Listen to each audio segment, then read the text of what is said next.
Sometimes it is much easier to find the answer to the most difficult question than to understand the true reason for cheating. And unfortunately, this is the case. With a high probability, a person who was caught cheating will never sincerely tell about the reasons for his actions, and one can only guess what was the true reason for infidelity. Coach Tommy, is Frankie home? The disheveled 16-year-old standing on my porch that Saturday morning was Carlos, a friend of my similarly aged son Frankie, and a shortstop from one of the many baseball teams I had coached over the years. As anyone involved in youth sports knows, it doesn't matter if you pilot the space shuttle, hold a degree in thermonuclear quantum physics, or won the Nobel Peace Prize for curing cancer. You will always be addressed as Coach for the rest of your life. Come on in, Carlos. Frankie's in the shower right now. You can wait in the kitchen. I opened the screen door and led Carlos into the kitchen. As we walked through the hallway, a large dog came bounding around the corner. Candy too! Our 98-pound black Doberman Pinscher had heard Carlos's voice and came running. A protective but friendly rescue dog, Candy too always enjoyed visits from any of my son's or nephew's friends. Candy too knew this meant the two P's, getting petted or having a roughhouse playtime, both of which he loved. I gestured for Carlos to take a seat and placed a soda in front of him, then went back to putting away the dried dishes. Carlos, have you heard anything about your dad? We're all really impressed that he got that research position on the NR1.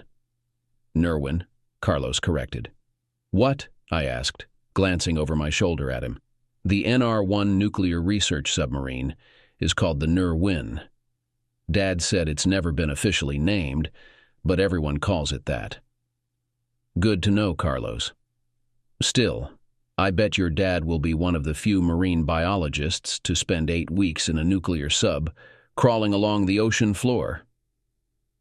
I stopped and looked more closely at Carlos. Our Doberman, Candy 2, was not playing tug-of-war with Carlos, nor was Carlos petting Candy 2 vigorously as usual. Instead, Candy 2 had his large head resting in Carlos's lap, looking up at him with big, sad eyes. Carlos had silent tears welling up in his eyes and was holding his right arm. Kneeling down to inspect the limb, I saw it was swollen. With my experience as a volunteer sports coach and the medical classes I'd taken over the years, I recognized the signs of injury. What happened, son? I asked gently, moving his hand to examine the arm. Coach Tommy, I fell off my bike. I knew that Carlos was not only an exceptional shortstop, but he was also active with his dad in the dirt bike circuit. With his mountain goat-like balance and cat-like reflexes, the odds of Carlos falling off his bike and getting injured were as likely as me, at 5'6", starting as a center for the LA Lakers. I decided not to argue further.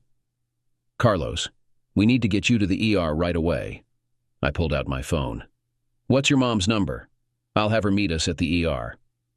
No, I don't know. Her number is saved in my phone, but my phone broke when I fell. Okay, Carlos, no problem. I'll have Frankie go to your house and tell your mom to meet us at the ER. I'll be fine, Coach Tommy. Please don't get my mom involved. I don't even think she's home. I got up and walked towards the bathroom. Well, Carlos, we won't know until Frankie gets to your house. Opening the bathroom door, I saw through the steam my 16-year-old son Frankie doing what every teenager does in the shower. Dad! Frankie yelled, pulling his hand away from his soapy groin. I shook my head. Frankie, listen, Carlos is hurt. Get out of the shower before you go blind and ride to his house as fast as you can. Tell his mom to call me and meet us at Memorial ER. The advantage or disadvantage of coaching my 2 sons and nephews on sports teams for many years, as well as being a school lunch monitor, was that everyone seemed to know me.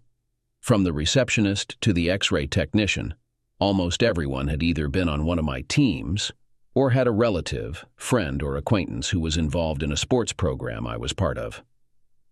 While it was challenging to remember all the names and years, my fame helped Carlos bypass the usual hurry up and wait routine in the ER, getting treatment in record time.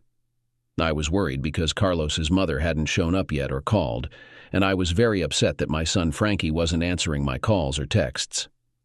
I saw a phone removal and suspension in his near future. The ER doctor in front of me had once been a goalie on a team I coached and still looked like a kid to me. I was trying to figure out his age as he motioned for me to take a seat and displayed some x-rays on the wall light box. Coach Tommy, as you can see, Carlos has a fracture. He's getting a cast put on as we speak. He pointed to a spot on the x-ray with his pen. This fracture wasn't caused by a fall. In my experience, it almost looks like a spiral injury, caused by twisting the limb. He put his pen back in his pocket. Coach, isn't Carlos's dad that Wallace guy, the marine biologist who got to ride in the nuclear research sub? Yeah, he's been out for 6 weeks. Wallace, Carlos's dad, is due to come home in about 2 more weeks. The doctor took the x-rays off the light box and put them back in the folder. Normally I would report this, but since Wallace isn't around, it might have been just teenage roughhousing or MMA play with his buddies. He looked at me. If you find out otherwise, Coach, I need you to let me know. Back home, I had put Carlos to bed in my oldest son's room. Both my oldest son and my nephew were away at college. The painkillers from the hospital made it easy for Carlos to fall asleep. The presence of Candy, too, our Doberman, helped as well.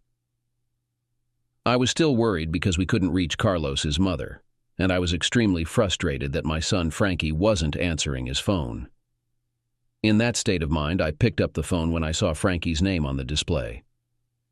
Frankie, you better find some tin cans and a string, because that's the closest you'll get to a phone until you're 21. Where the hell are you?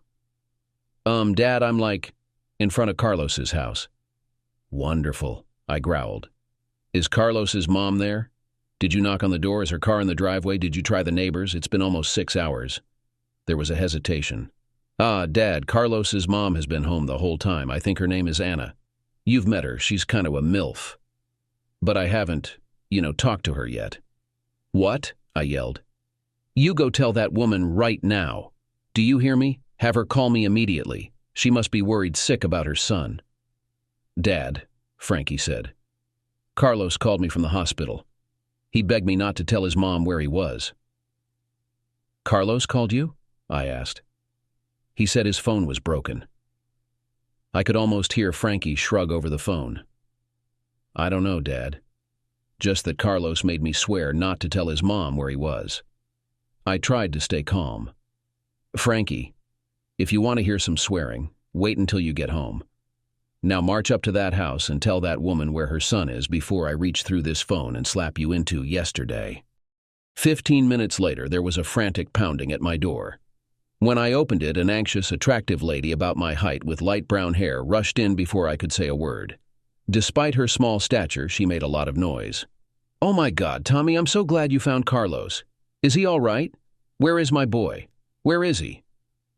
As I turned away from the door, I noticed a car with its engine still running at the curb. Someone must have driven Anna, as the passenger side door was still open. It seemed she hadn't even waited for the car to stop, let alone close the door. Anna, please calm down, I began, holding my hands out to her. We just got back from the hospital. Carlos is resting now. I know, your son Frankie told me. Anna interrupted, wringing her hands. But Frankie didn't have any more details. What did the doctors say about Carlos? Is he okay? I need to see him. I could see Anna was on the verge of hysteria, and I worried her panic would upset Carlos. Anna, the doctors said Carlos needs some rest.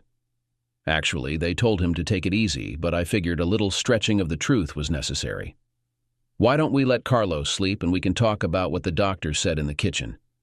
You can tell me what's going on, okay? I heard someone enter through the door behind me. When I turned around, a huge man shoved me so hard against the wall that I hit my head and saw stars. A deep voice commanded, "Listen, asswipe, we need to talk to the kid now." I looked down to see a massive hand pinning me to the wall. "Randy," I heard Anna shriek, "let Tommy go." I looked up at the big man, and our eyes met. "Oh, shit!" we both exclaimed simultaneously. Randy didn't let me off the wall. Instead, he increased the pressure with his hand. "Tell me where the kid is, or you're gonna be sorry, Mini-Tool," he hissed. "Too late, dog meat," I gasped, and with all the strength I could muster, I yelled, "Hit!" I think Randy opened his mouth for a snappy comeback, but in a flash, a dark blur of a growling tornado filled the small space between us. Randy was flung to the ground, now wearing a black and tan 98-pound Doberman fur coat of fangs and claws named Candy 2. I was trying to catch my breath while Randy was writhing on the ground, screaming in pain, and Candy was attacking him too violently. Anna froze in shock, too scared to move. "Out!" barked an imperious female voice. Candy also stopped his attack on Randy, crouching down, but still watching him closely, baring his sharp fangs threateningly. The authoritative voice belonged to my former sister-in-law, Lisa. A tall, attractive blonde with a scar on her face was the housekeeper, cook, and mother of my brother and me, as well as our brood. However, at this moment, Lisa didn't look like a housekeeper. Perhaps it was the double-barreled shotgun she was holding that was pointed at Randy. "Damn it!" Randy exclaimed, pointing at Lisa and telling Anna, "This one is crazy." Lisa pulled both triggers off the safety. "That's right, Muse. I am not only crazy, but also an ex-convict with a documented mental illness." She pointed the gun at Randy. "Don't move, because I'm more than ready to spend time in a prison cell. But you'll be singing soprano in the prison choir." Lisa pointed at me. "Tommy, call the police and find your brother Vince. Let him know what's going on." As I pulled out my cell phone, Anna suddenly sprang to life. "No! Please! No police! Please!" Anna was frantically waving her hands. "Tommy! Lisa! Please! Just let Randy go. I can explain everything." I shook my head. "Anna, that hulking steroid freak," I pointed at Randy, "attacked me in my own home. And this isn't the first time I've had to deal with that giant jerk." Anna grabbed the arm holding my phone. "Tommy, please, don't do this for me or for him." She pointed at Randy. "Do it for my son, Carlos. Just let Randy go, please. I promise I can explain everything." Lisa kept the shotgun aimed as she spoke to me. "Forget it, Tommy. Let that oaf Randy go. We can have the police get him later." I shrugged, then nodded. Lisa gestured with the gun toward the door at Randy. Randy got to his feet gingerly, raising his hands. He glared at me and spat. "Later, old man." "Here's some advice, Randy. Never pick a fight with an old man. If he's too old to fight, he'll just kill you and be done with it." I was sitting at the kitchen table with Lisa. My brother Vince had just come home from work and we had filled him in on the situation. He was making coffee while we waited for Anna, who had gone to the bathroom after checking on a sleeping Carlos. "Lisa, where did that ancient cannon come from?" I asked, pointing to the shotgun in the corner. "That relic is so old you're lucky it didn't go off and hurt someone." "No way," Lisa said with a grin. "There weren't any shells in it and the firing pins have been removed. You know how I feel about guns." I was still trying to process what had happened. "What about the old I never bluff Lisa?" Lisa shrugged. "People can change, especially if they really want to." She sighed and pointed at the inert weapon. "I got that from Metro property after my, incident. I keep it as a reminder of what people will do to protect their family."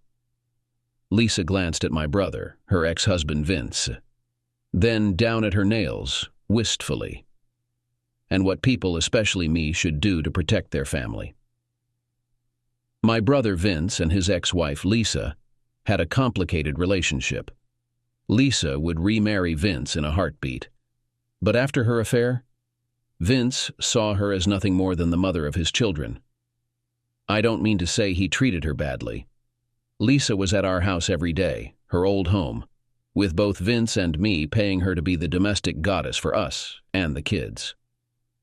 Lisa and Vince still slept together sometimes. I'm not sure if it was out of lust, convenience, nostalgia, or a combination of all three.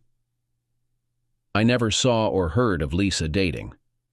If she wasn't at our place, She was taking classes at the local community college. Vince still dated other women, though not as often as he could have. Lisa never said anything, but you could tell how hurt she was when Vince had an overnight. Vince had just sat down at the table with 4 cups of coffee. We were passing around the milk and sugar when Carlos's mom, Anna, entered the room. Lisa pointed to a chair with a cup in front of it.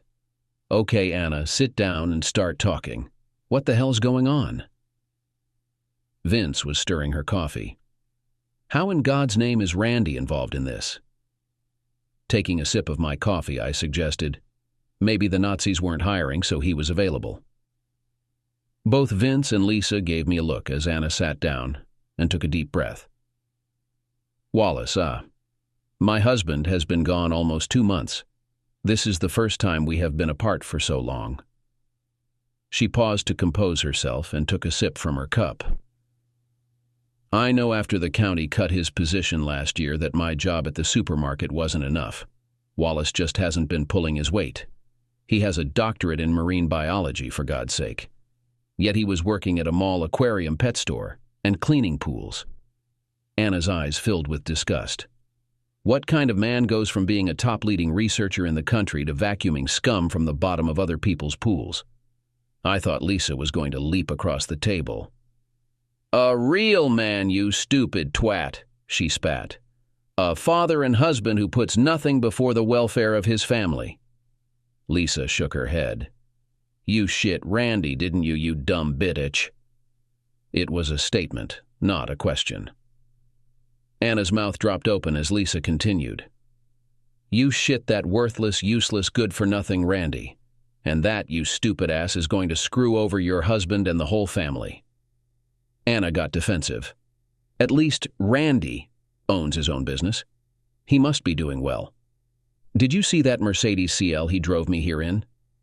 Vince pushed his coffee cup forward before speaking. "Randy runs a low-end, third-rate debt collection agency, which consists of 4 phones in the back of a rented warehouse off MLK Street. The Mercedes is a repo he hasn't returned yet." Lisa and I both stared at Vince, who looked down sheepishly into his coffee cup. "I, have been sort of keeping tabs on that jerk, just to make sure he hasn't been bothering you after, well, you know." Lisa's eyes filled with tears as she grasped Vince's hand. "Vince, that is so sweet, I never—" Fine, I interrupted. "You two can get a room later." Pointing at Anna, I said, "I don't care about your flings. What happened to Carlos?" Anna bit her lip before answering. "I was just so lonely, and Randy kept coming by the store, going through my line, giving me compliments. Once he even bought me flowers. Well, that led to coffee, then drinks, then...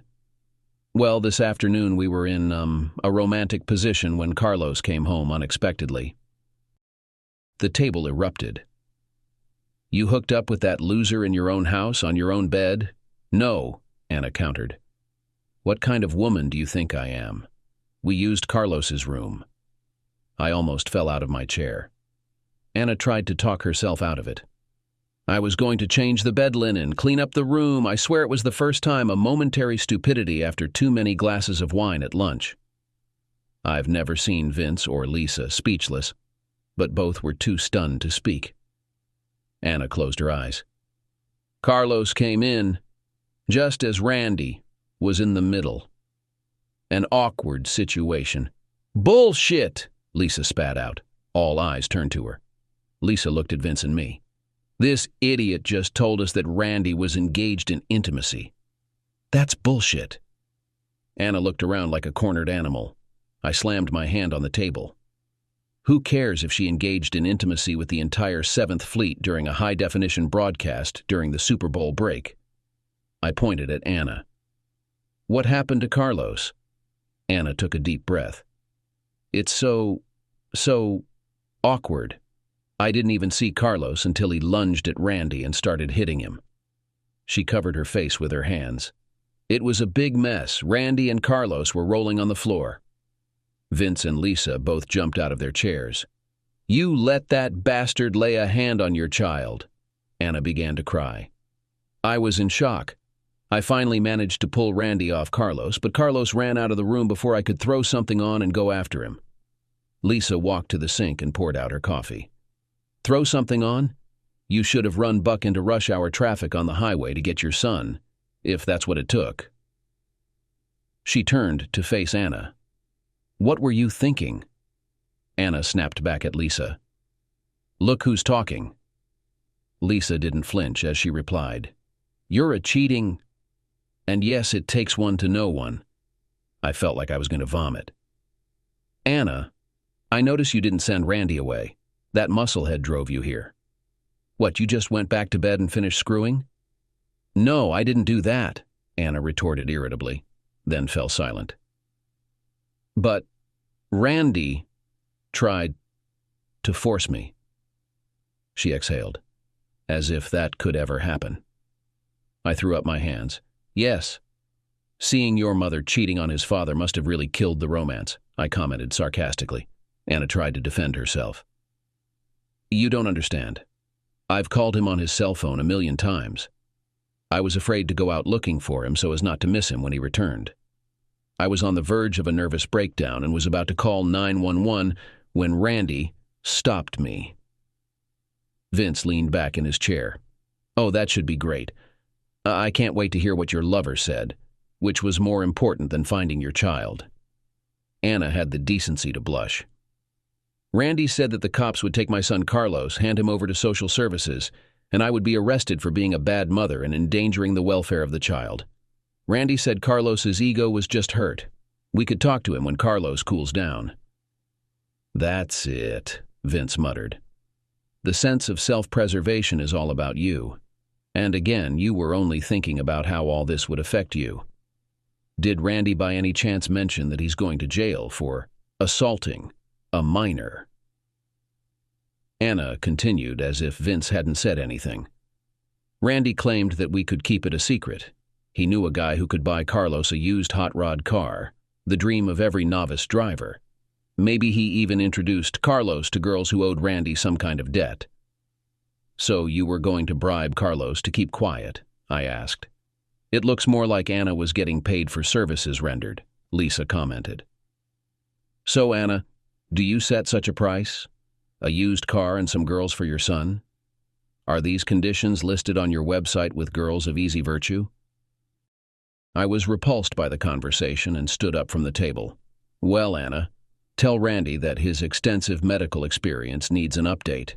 The damage from his beating wasn't to Carlos's ego, but to his arm. I grabbed a folder from the counter and tossed it onto the table. Your lover broke your son's arm. It's in a cast. Luckily, he's young, and it should heal quickly, hopefully in time for your next rendezvous. Anna rushed to the sink, shoving Lisa aside, and started vomiting. After retching, she cupped water in her hand to rinse out her mouth. Turning around, Anna braced herself before speaking. I need to get Carlos home. Anna, that might not be the best idea right now. How about we just let the boy rest? Vince suggested. Anna stood up straight. I am Carlos's mother. I'll decide what's best for him. She seemed to deflate a bit. Please. The room fell into a tense silence. I'm not going home with you. All eyes turned toward the voice. Carlos stood in the kitchen doorway, his bed hair sticking up and his new cast still gleaming white. Anna took a step toward Carlos, arms open wide. Oh my God, baby. I'm so sorry. Let me look at... Carlos cut her off, his voice cold as ice. Don't come near me. Anna froze. Oh, Carlos, you need to come home now. I'll take care of you. Carlos lifted his cast. I've had enough of your care. Thank you very much. Anna tried again. Carlos, I just want you to come home so I can make sure you're all right. That's all I want. I saw Carlos roll his eyes. Well, Mom, I want to strike out Jesus Christ with the bases loaded in the final inning of the 7th game of the World Series. Looks like neither of us is getting what we want. Anna looked at the three of us adults in the room for support. I sure as hell wasn't going to back her up. Anna turned back to Carlos and used that authoritative tone every parent knows. Listen, young man, this is not up for debate. You are not staying here. You are coming home with me this instant. Carlos reached into his pocket with his one good hand and pulled out a cell phone. Flipping it open, he showed the keypad to Anna. Is that so, Mother? How about we call the police and see what they have to say? Anna's eyes widened as Carlos continued. I heard what you said about social services and child endangerment. I may not be staying here, but I'm not going back to your home. Want to bet that if the cops come, you won't be going back to your home either? I'll even bet double or nothing that my accommodations in some lousy juvenile foster home will be better than your jail cell. Anna slumped into a chair. Carlos, please. But Carlos went on as if she hadn't spoken. If the cops make me go home, I'll just run away, and I'll keep running away. My brother Vince stepped in to help Anna. Look, Anna, Carlos, this is a lot to take in. Carlos, you can stay here tonight. It's summer, so you don't have any classes, and my son and nephew will love having a sleepover. He turned to Carlos's mom, Anna. I'll make sure the boys don't spend all night playing Call of Duty 2, and that they get to bed at a decent hour. Vince helped Anna up from the chair. Come on, Anna. I'll give you a lift back to your house. Carlos ended up staying at our house for more than one night. A three-way debate ensued. Vince was inclined to call the authorities immediately. I preferred to wait until Carlos's father, Wallace, returned home, so Carlos could be in his father's care rather than get lost in the bureaucratic maze of social services.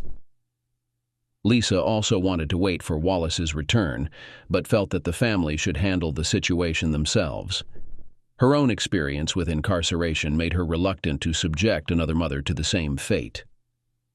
Personally, I believed Anna deserved some time behind bars. Carlos refused to see or speak to Anna. She called multiple times a day and showed up at our house with his favorite food for the first few days. This stopped soon after, as Carlos would flee out the back door whenever he saw his mother's car. One day, Anna stood in our kitchen, tears in her eyes, watching Carlos walk away. Oh, Tommy, can't you go get him? She pleaded, placing a large foil-wrapped platter on the counter. This is his favorite dessert. I shook my head. Anna, your son is not a cat who wandered outside that you can lure back with some catnip. Carlos is an emotionally upset teenager who, even with a cast, can run like a deer. Even if I wanted to, which I don't, the only way to catch him and bring him back would be with a tranquilizer gun. Anna started calling several times a day, but Carlos refused to answer. Lisa handled most of these calls. I had to admire her patience since they always seemed to go the same way. Anna, no, Carlos will not come to the phone and I can't make him, Lisa would say, phone pressed to her ear. It's more than just mistakes were made, Anna. You'll need to tell your husband Wallace as soon as he gets home. It's not like you went to bed one night as a loving wife and woke up the next morning as a cheat. Lisa rolled her eyes. I don't care what Randy said. I can't believe you're still talking to that steroid-using slimeball. It doesn't matter that you're not sleeping with him. Cut all contact immediately if you have any sense. No. I don't think Randy's suggestion of rocking Wallace's world in bed before telling him is going to help. Think above the belt buckle, Anna. Lisa's face twisted into a grimace. There's no way you can keep this from your husband. There are three options. You tell him, Carlos tells him, or I will. Another lengthy pause. Anna, if by some miracle you manage to bribe Carlos to stay quiet, I'll tell Wallace anyway. If I could communicate with a submarine underwater, I'd do it right now. Lisa held the phone to her other ear and twirled her finger. Anna, it's no secret that you dented your car or that Carlos got a C in math. You can't hide this from Wallace. Yes, it can end your marriage, but the alternative is to live a lie. This is Wallace's choice, and only he can make this decision. You made your choice when you started sleeping with Randy. Now it's your husband's turn to make his own. Lisa ran her finger down her throat as if trying to choke. Okay, Anna, I'll tell Carlos that you called and that you love him. It's time for me to go. Bye. Lisa put the phone back on the charger and sat down. Jesus Christ, Tommy. That woman is crazy. She wanted Wallace and me to have a threesome. She thought a little intimacy would solve all the problems. I found this new twist funny. What did you tell her, Lisa? Lisa gave me an icy look. No, is a complete sentence.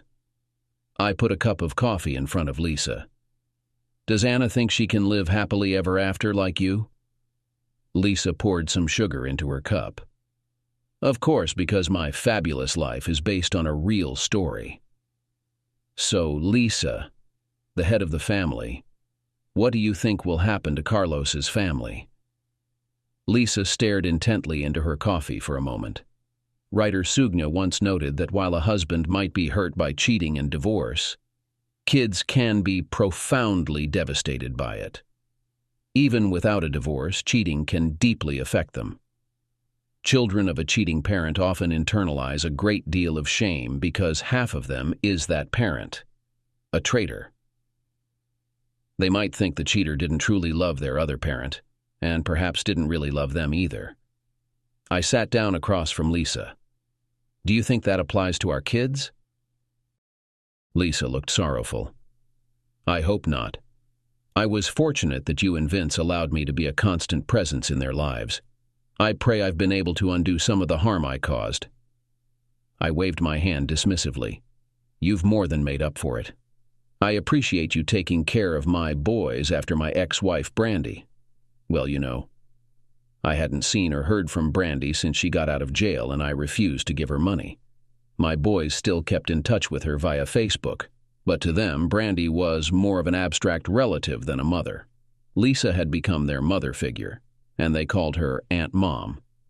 Last I heard, Brandy was in Vegas, working as a waitress, burning through relationships and collecting tattoos and piercings. Lisa's face turned angry. That Brandy is the reason. She stopped and stared down at her hands. I looked at her. She took a deep breath. I was about to say that Brandy is the reason I'm divorced and never know if I'll be sleeping here or in that rented apartment where I keep my clothes, Lisa said, sitting up straight. But that's not true. And saying it 1,000,000 times won't change the fact that my current life is a result of my own choices. It was me, not Brandy, and nothing but a time machine is going to change that. I wasn't sure what to say. Lisa, at least you've tried to make the best of a bad situation. Brandy bailed on the marriage and her family. That counts for something in my eyes. Thanks, Tommy. But saying I'm better at relationships than Brandy is like saying I'm the world's tallest midget. Well, it looks like you're going to get another young cub to play den mother for, I said, motioning toward the video game noise coming from the bedroom where Frankie and our newest addition, Carlos, were staying. Son of a... Vince and I were in the Metro Justice Building when he said that. We were there to support Wallace, who, along with his son Carlos, had been staying with us for the past few months. We were about to enter the room used by the family court for Wallace's divorce proceedings. The Honorable Judge Reynolds, I said, tracing my finger over the nameplate. I'm getting PTSD flashbacks. How is that old prick still alive, let alone still in a courtroom? Vince shook his head. Wallace is going to get screwed to the floorboards. I looked around for Wallace and his lawyer. That prick Judge Reynolds handled my divorce a long time ago, and he was a senile old man even then. Vince nodded in agreement as I continued. Judge Reynolds ignores state rules and makes things up as he goes. Alimony and child support are supposed to be based on after-tax income and not exceed 25% even then. The old bastard left me with barely 25% of my money after taxes, alimony, and all the other payments. And let's not forget, Tommy, what happened when you tried to challenge his rulings. It was hard for me not to spit at that memory. Shit, Reynolds threw me in jail. No lawyer, no appeal, no hearings. Nothing. Family court is a civil matter, so habeas corpus and due process mean nothing. The other courts wouldn't even rule against that asshole. I swear Reynolds must have blackmail on all those other judges. They let him run family court like his own private kingdom. Vince was also scanning the crowd for Wallace. The old crock is stuck in the 1950s. He's never met a woman who wasn't a poor lady or the fairer sex that needs protection because they can do no wrong. I agreed. If he starts his spiel about being a family healer instead of a divorce judge, I think I'm going to hurl. Sure enough, about an hour later, we were sitting on a bench in Judge Reynolds's court, and I was trying to keep my breakfast down as the old geezer, who looked as ancient as Yoda from Star Wars, droned on. Now in my court, I do not see myself as merely a judge deciding who gets the silverware and gravy boat. I feel it is my God-given mission to keep families together. Judge Reynolds looked at Wallace. Young man, I have been doing this a long time, and you have not given me sufficient reason to dissolve this marriage. In my experience, marriage is like a garden, and you must tend to your wife no matter what her circumstances or wanderings. I leaned over and whispered to Vince. I thought marriage was more like a deck of cards. In the beginning, all you need are 2 hearts and a diamond. By the end, you wish you had a club and a spade. Vince coughed to suppress a laugh as the judge continued his sermon. I see your recent income does not meet your earning potential. If you continue with this divorce action, you will need to find a way to meet the financial obligations I am going to impose. Otherwise, you will enjoy the hospitality of my jail until you find the funds. We saw Judge Reynolds remove his glasses. Young man, this is your lucky day, and I'm feeling generous. I'm ordering 6 months of marriage counseling at least 3 times a week, with a counselor of your wife's choice. As the head of the household and primary breadwinner, you will be responsible for the costs. This should help set you both on the right path. Wallace's lawyer stood up. Your Honor, my client appreciates your concern and your effort to share your wisdom and experience in repairing matrimonial relationships. However, he believes it would be a waste of the court's time to pursue reconciliation. We request that you rule on the issues that remain unresolved between the parties. Judge Reynolds turned to Anna. Is this what you want as well? Anna's attorney quickly responded. No, Your Honor. My client wants to work on her marriage and believes that, with time and effort, they can restore the romance and trust that may have been lost due to unfortunate misunderstandings. The judge put his glasses back on. Very well. I order 6 months of marriage counseling at least 3 times a week, with a counselor of the wife's choice. The husband will bear the costs, and the court will receive weekly reports on the progress of these sessions. Any questions? Wallace whispered to his lawyer, who then addressed the judge. Your Honor, my client respectfully declines to attend or pay for any marriage counseling sessions. Judge Reynolds looked surprised. Is that so? Well, young man, you won't be the first to challenge my authority, nor the first to rethink your decisions in my jail. He pointed to an elderly Metro police officer in the corner, then to Wallace. I find you in contempt of court and order you jailed for 48 hours. Officer, please take this man into custody. The judge raised his gavel. We'll see how your attitude changes in 48 hours. If you don't straighten up, we'll extend your stay as our uncomfortable guest for another 72 hours. I cursed and felt a wave of nausea.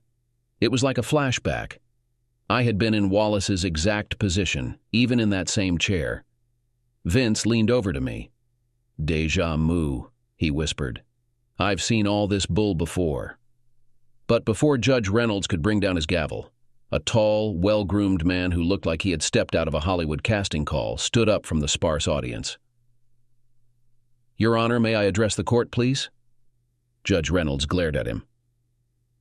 I do not appreciate interruptions in my courtroom. This better be important, or you'll join this young man in a cell. Thank you, Your Honor. I am the federal district attorney for this area and have information pertinent to this case.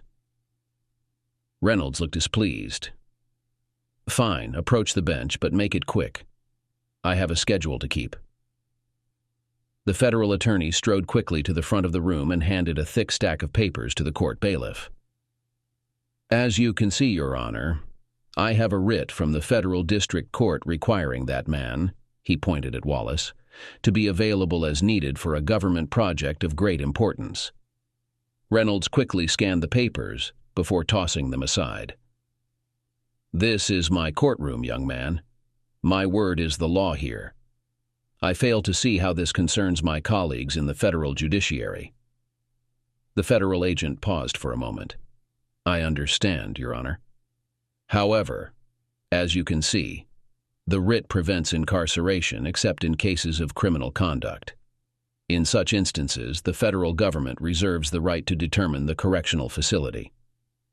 He glanced at Wallace, then back to the judge. This state categorizes divorce as a family matter under the jurisdiction of the civil court. The writ clearly specifies that imprisonment for any civil offense is prohibited. Judge Reynolds's face was turning red. Tread carefully, counselor. I am not above holding you in contempt of court. The federal agent paused again before speaking. I apologize, Your Honor. I mean no disrespect to you or the court. However, if you take action in violation of the writ in your possession, I will regrettably be forced to charge you with a federal offense and have you taken into custody. Reynolds slammed his gavel down. That's enough. You have exhausted my patience. He turned to the Metro courtroom officer. Arrest both of them. I'll come down later to sign the paperwork. The federal agent sighed and signaled to several large men in the audience wearing windbreakers with U.S. Marshal in yellow on their backs.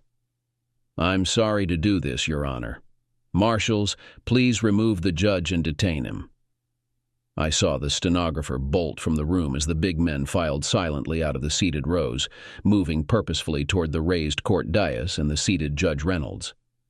Reynolds' face turned so red that I thought he might have a stroke as he screamed at the Metro courtroom officer, Arrest them! Arrest them all! Your Honor? The Metro courtroom officer stammered.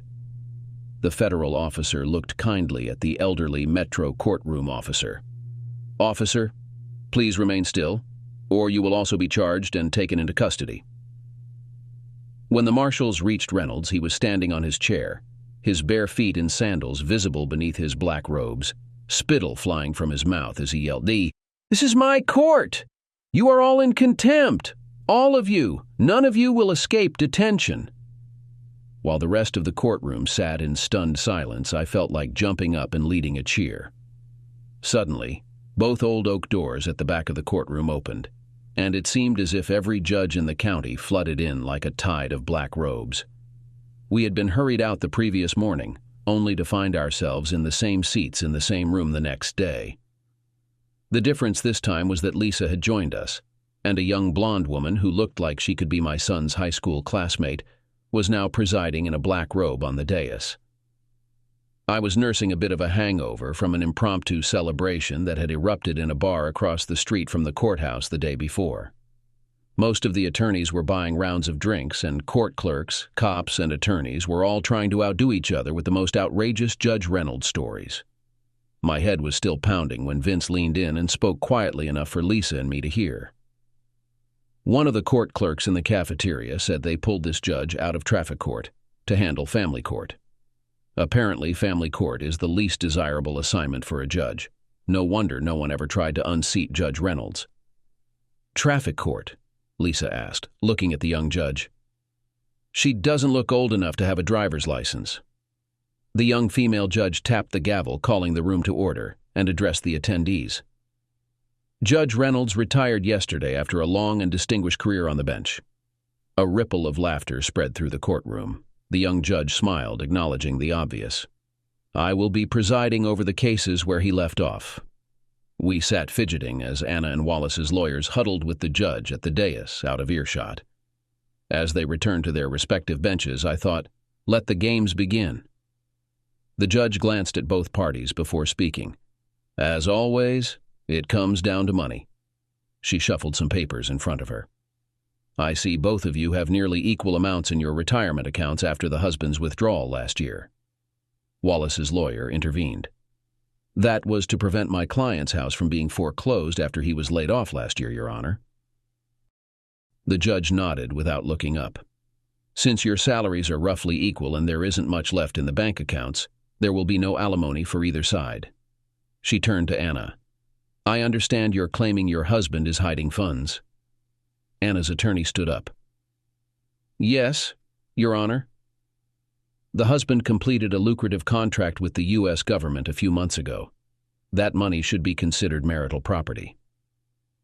"That's not true, Your Honor," Wallace's attorney responded.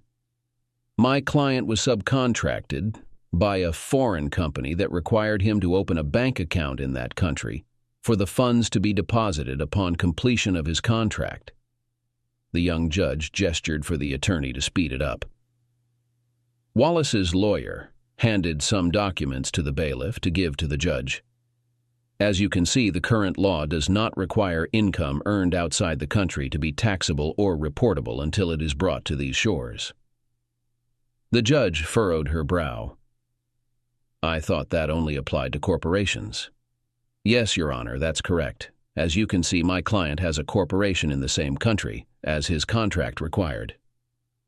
Anna's attorney jumped up. "Your Honor, this is a clear attempt by the husband to withhold funds owed to my client, not to mention evading taxes." Wallace's attorney shook his head. "Not at all, Your Honor. My client fully intends to pay his fair share of taxes. Regarding keeping money out of the country, he is simply following the business practices of U.S. companies like Microsoft, Apple, Google, Boeing, and General Electric, all of which had over $10 billion overseas last year that they neither brought into the country nor paid U.S. taxes on." "No wonder everyone hates the IRS," muttered the blonde judge. Wallace's lawyer responded, "Actually, Congress makes the tax laws. However, my client's soon-to-be estranged spouse is free to seek compensation in the same country where the accounts are held." The judge looked skeptical as she shuffled the papers in front of her. Wallace's attorney seemed to sense this as he added, "This is not uncommon, Your Honor. A notable recent case involved GE executive Jack Welch. It was ruled that any funds Mr. Welch had in GE that had not yet been brought to the U.S. for taxation were not part of the couple's assets that could be distributed by the U.S. court system." Anna stood up. "That money was supposed to pay off the bank for our house," she cried. "This is not fair." The judge shrugged. "Please ask your client to sit down." Then she addressed Anna. "If you believe the tax law is unfair, you can always write to your congressman." The judge looked at her notes. "This brings us to the next issue, the house. I see the bank has begun foreclosure proceedings. While unfortunate, this simplifies matters. If and when the bank seizes the property, each party will share equally in the financial and tax consequences of that action." Removing her glasses, the young judge rubbed her nose before speaking. "Now, the last issue is child custody. I see the minor son is living with his father outside the house." "Yes, Your Honor," Wallace's lawyer said, standing up. "He shares a room with two of his classmates in a stable household that includes two other estranged fathers, one of whom is his high school coach."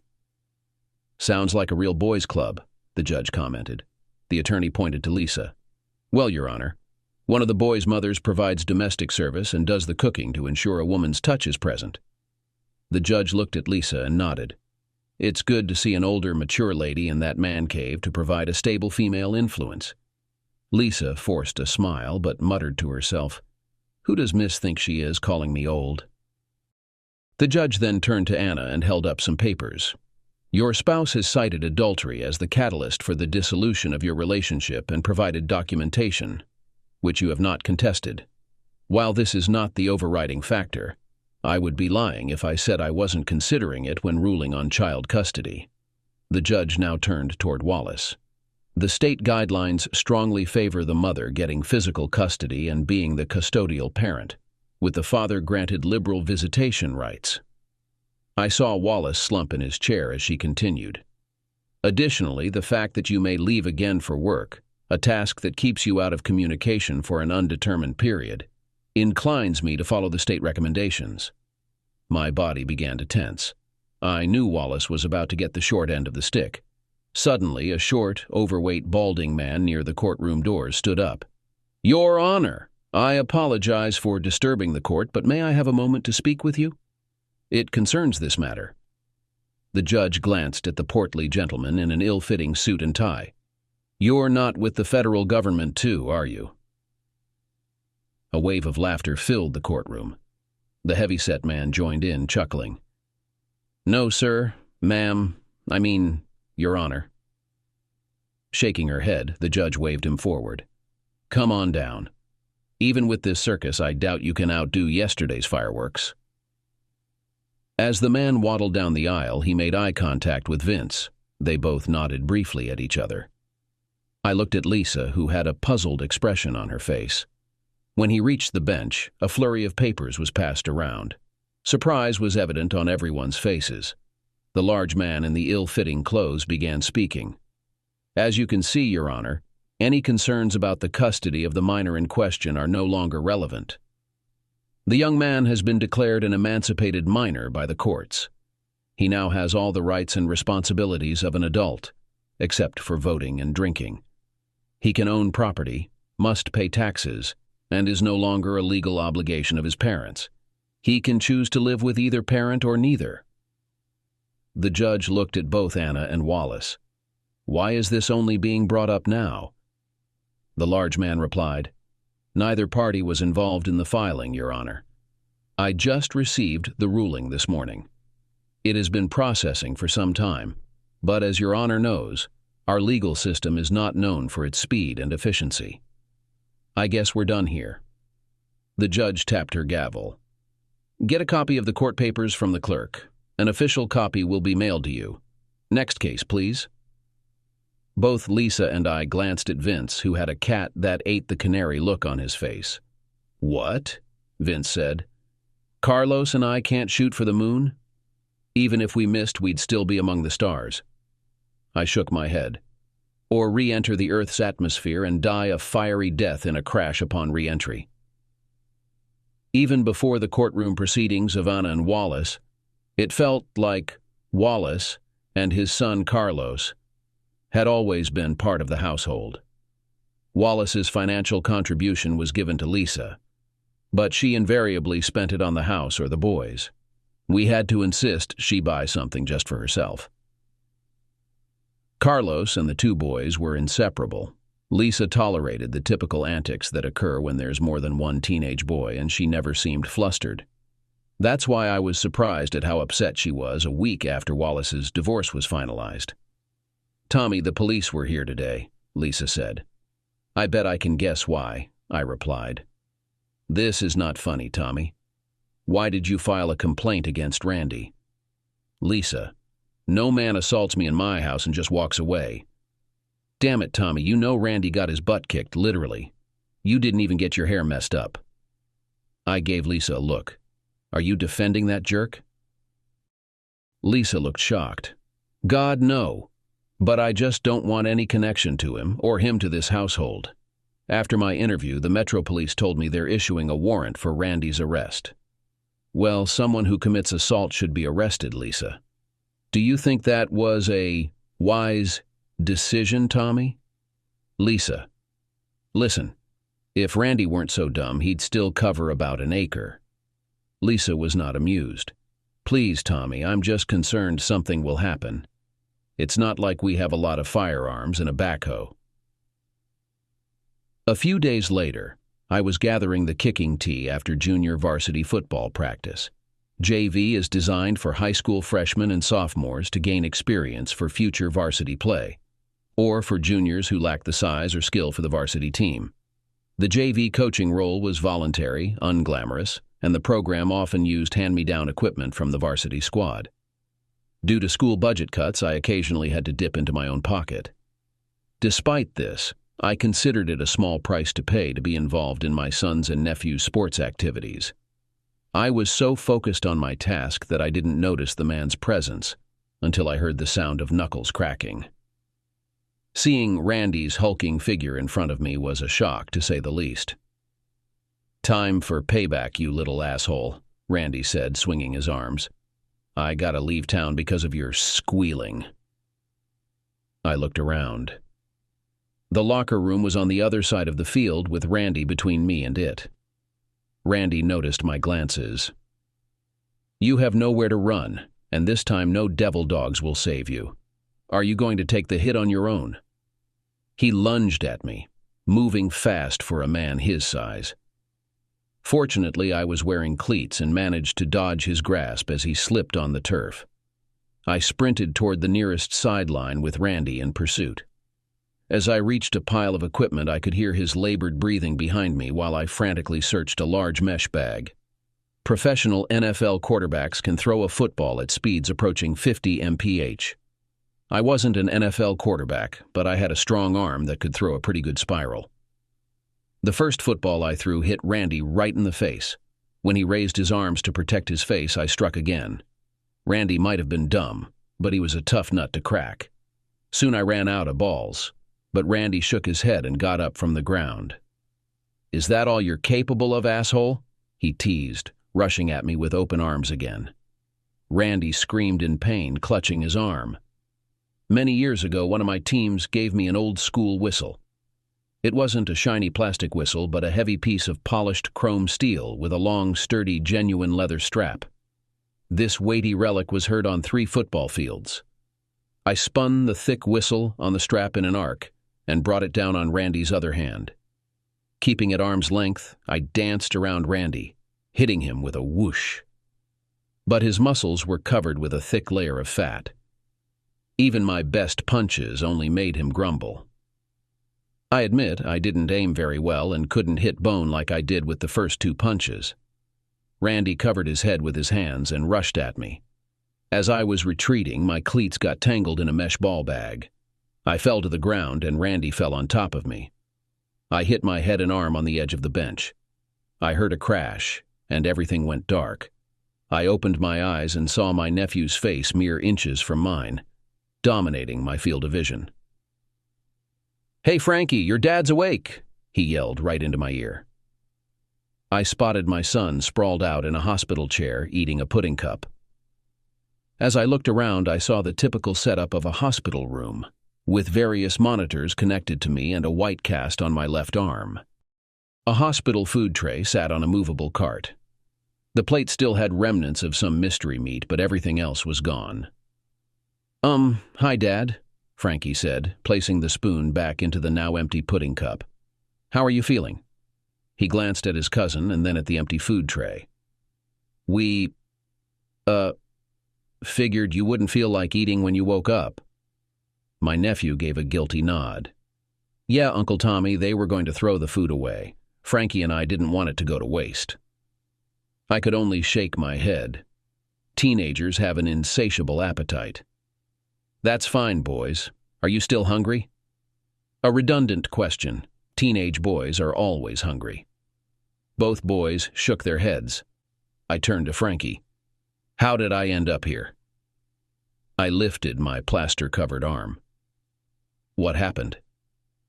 My nephew opened the iPad that he and Frankie had pooled their summer lawn mowing money to buy. "Frankie saw you fighting that Godzilla and ran into the locker room to get reinforcements." He fiddled with some settings. "Let me show you." He moved some windows around on the display. The AV teacher helped me transfer some security camera footage to my iPad. The screen displayed a wide shot of the football field. You could see that just as Randy took me down, the double doors to the locker room burst open. 24 youths came sprinting out toward Randy and me. Some were still in practice uniforms and helmets. Others were shirtless, and a few were only in jockstraps or shorts. Frankie jumped onto the side of the bed. "It was awesome, Dad. You can't hear the sound, but we were all yelling 'Falcons' and 'Coach Tommy' at the top of our lungs." I couldn't hear any audio, but Randy must have, as on the screen he jumped off my prone body and tried to run away. The mob of teens closed the gap in an instant. Have you ever seen on National Geographic when a bunch of cheetahs take down a water buffalo on the African plains? This video was similar, but without the editing. JV team co-captains Rodriguez and Washington reached Randy first. I felt a sense of pride as they tackled Randy, just as they had been taught to tackle a bigger opponent. Rodriguez went low, cutting Randy off below the knees. Washington hit him higher, barreling full force into Randy's solar plexus. Even without the audio, you could almost feel the impact from the bone-crushing double hit. If Randy had been holding a football, this would have been a definite fumble. The rest of the team piled on. Several pulled off their helmets and started beating what little of Randy was visible under the mass of football players. It was a true team effort. "Oh my God!" I exclaimed, shocked at the action on the screen. "Wait!" exclaimed Frankie, pointing at the iPad. "That's not all, there's more!" Suddenly a bunch of minivans and SUVs appeared on screen, roaring across the parking lot and driving straight up to the scrum, smashing through the chain-link fence without stopping. Mrs. Rodriguez, a Hispanic woman who can most charitably be described as 444, popped out of the lead minivan. She swung her purse like Thor's hammer, a purse I knew weighed a ton, as she waded into the fray. Right behind her, Mrs. Washington bailed out of an SUV. An Amazonian-sized black lady who put the B in BBW. Ms. Washington was not messing around, wielding a tire iron like she knew exactly how to use it. I recognized some of the other ladies as they jumped out of various vehicles and joined the chaos. The screen froze as my nephew closed the protective cover on their iPad. "That's all we got," he said, looking at Frankie. "I told you we should have gotten more memory." He turned to me and added, "You just missed when the cops showed up, Uncle Tommy. They ruined everything." "Yeah, Dad," Frankie chimed in, repeating one of their video game phrases. "But not before we kicked his ass and took his gas." My nephew showed me a bump on the back of his head. "Mrs. Rodriguez whacked me with that big old purse of hers. She said it was an accident, but I think she's still mad about me playing linebacker while her son had to settle for safety." Lisa appeared at the door. "Okay, boys, get out of here," she said, pointing at me. "The patient needs his rest. You guys go wait in the lobby. Vince will take you home." Amid a chorus of protests, the teens sullenly walked out of the room. Lisa threw a bag of clothes onto the bed and held up a folder. "Doc signed off on you going home. A nurse is coming to unhook you, and transport is on the way with a wheelchair to bring you down. You've got a clean break, but the cast will be on for 6 to 8 weeks. You have to keep it dry." Swinging my legs over the bed, I quizzed Lisa. "Don't they want to keep me for observation or anything?" Lisa shook her head. "Nope. I guess your insurance isn't that good." She reached into her purse. "They said to keep an eye on you and come back if you don't behave normally. Since you never behave normally, it's going to be hard to tell." As I put on a shirt, I asked, "What happened to that moose Randy? He didn't seem to fare too well." Lisa smirked. "Why don't you ask him yourself? He's right down the hall." She laughed at the look on my face. "Don't worry, Tommy. He's in police custody, handcuffed to the bed.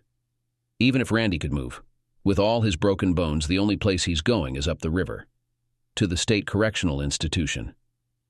"Couldn't happen to a nicer guy," I muttered, pointing at my cast. Lisa waved some slips of paper at me. "Don't be such a baby, Tommy. I got half a dozen phone numbers from ladies here at the hospital." She picked out a slip, chuckling. "Plus one guy, all volunteering to come to the house and give you sponge baths."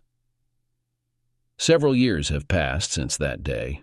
I admit I did take advantage of some of the sponge bath offers, but only from the females. Old Coach Tommy has grayer hair and a thicker waist now, but that hasn't seemed to deter the ladies. In fact, I seem to get more date offers as I get older.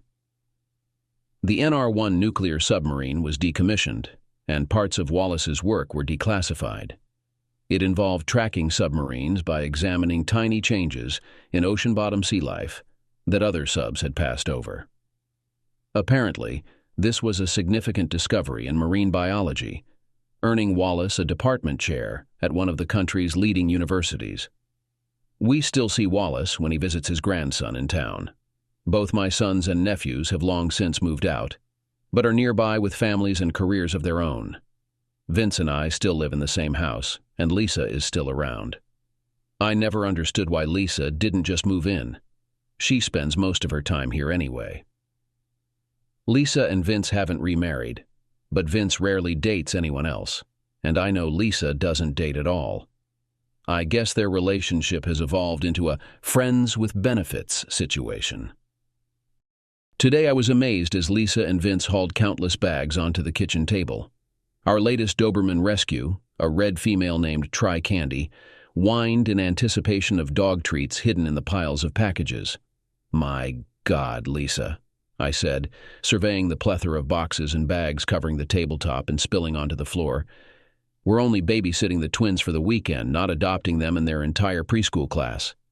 Vince raised his hands in the universal male gesture of surrender when shopping with a woman. "Oh, hush," Lisa replied, "or else I won't let the great Uncle Tommy teach the toddlers how to kick a curveball into the hoop." Vince and I groaned because despite years of attending almost all her sons' and nephews' games and being a former volleyball star, Lisa never quite grasped the various sports and their rules. "Tommy, guess who I saw today?" Lisa said, interrupting my thoughts. "The Pope buying socks at Walmart?" I guessed. Lisa threw a box of baby wipes at me. No, it was Anna, Carlos's mother. She wanted to see pictures of her grandson's baptism. Strangely, this type of meeting was quite common, yet very sad. Ever since his fractured arm incident, Carlos had never spoken to or had any contact with his mother.